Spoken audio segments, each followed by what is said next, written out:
Hi, this is Jeanette McIntosh of Berkshire Hathaway Home Services, Florida Realty, here with another peek in what it is like living in Lake County, Florida. I had so much fun.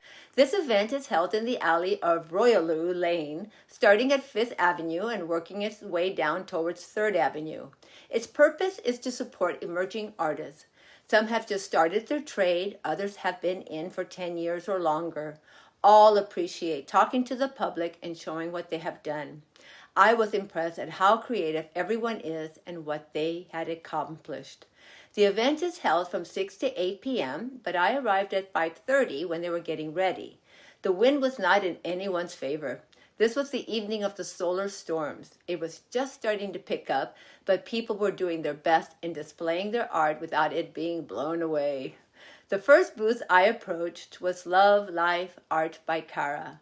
She works primarily with acrylics, doing beautiful three-dimensional art.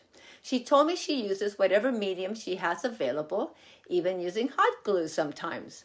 My eyes were first drawn to this black tree with a stormy red background, and then a two-part black and gray piece, which is the one where she used the glue. But then I noticed a black tree with what looked like a purplish glacier in the middle, leading up to a purple and pink sky. I really liked that one. It reminded me of Alaska. The next booth was Nicole Salvador. Her portraits had a South American feel to it for me. They were whimsical and creative. I asked her how she would describe her art, and she said she considers it to be urban art. She likes using bright colors and a kind of cartoonish style because she wants it to be fun and interesting, which it definitely is. She also said she never really knows what face she will create next. She goes with the flows and sees what comes out. The young artist at the next table said something similar. She shared her unique approach to this pouring art, beginning with selecting her color palette and then having a plan for how she was going to pour. However, once she introduces a hairdryer to manipulate the paint, she allows the artwork to guide her, embracing the diverse effects and textures that emerge. Displaying a range of captivating pieces from 18 by 24 inch canvases to a nicely crafted circular piece about 10 inches in diameter, her art truly resonated with me.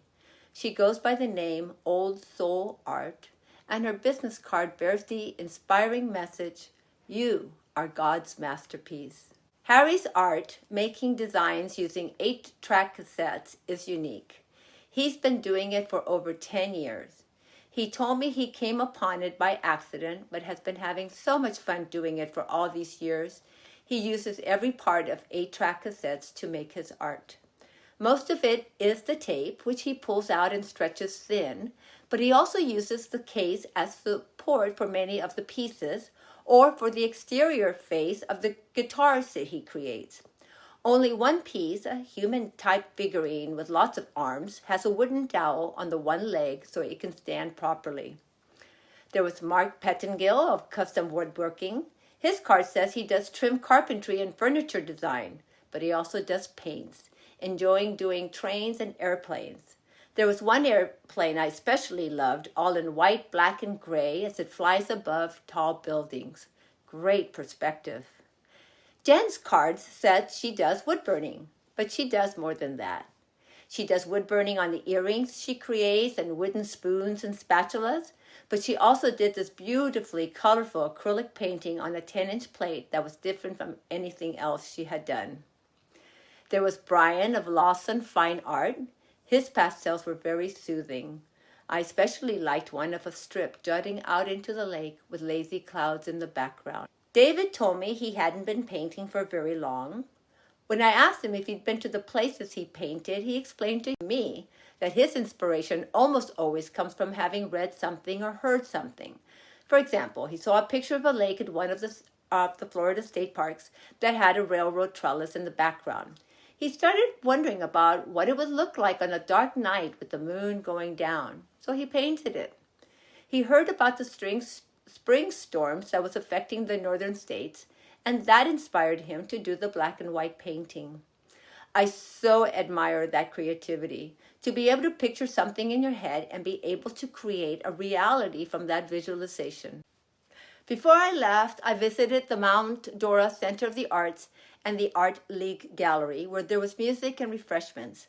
I stopped by Artisans on 4th Avenue, which is a nonprofit artist co-op. It has an amazing variety of art mediums displayed: paintings, sculptures, photographs, jewelry, and much more. Down the street, the Studio Art Farm was also open. These places all stay open during the second Friday Art in the Alley in support of the work of the emerging artists in the alley. I am inspired by how Mount Dora supports their artists at every stage of their career. If you love art, whether you are an artist yourself or appreciate creativity like I do, do come check out Mount Dora's art scene on the second Friday of every month. It's one of the many reasons to love Mount Dora. Thank you for listening. I hope you enjoyed this video. This is Jeanette McIntosh of Berkshire Hathaway Home Services, Florida Realty, hoping that all your real estate dreams and your creative ventures, if you're so inclined, come true.